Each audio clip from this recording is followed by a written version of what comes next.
Strengthening interdependence is expected to lead to increased flow of knowledge, capital, trade, and citizen-to-citizen linkages that promises a more prosperous and secure world.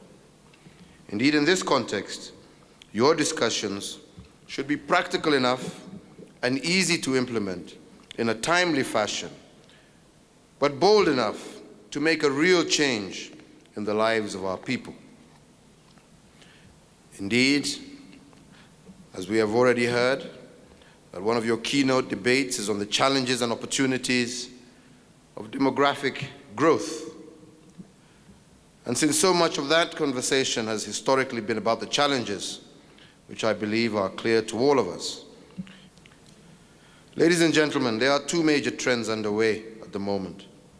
First, virtually all global population growth is contributed by the developing world, with Africa having the world's youngest population.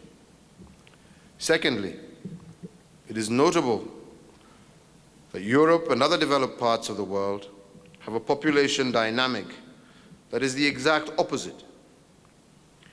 In the interaction of these two broad trends lies the greatest opportunities, and it must be said, also the greatest threats to global prosperity and security. Economic growth in Africa and in a large part of the ACP countries is also more robust than the global average.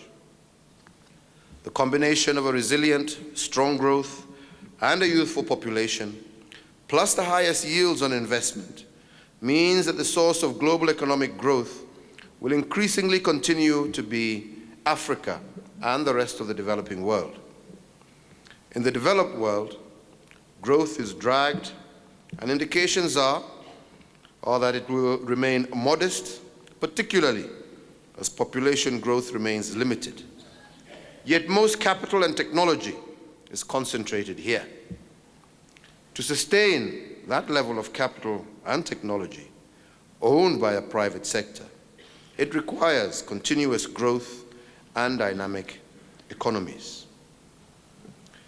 I therefore hopefully expect that this capital and technology would move into Africa and other developing countries as long as the conditions for investment and trade are right.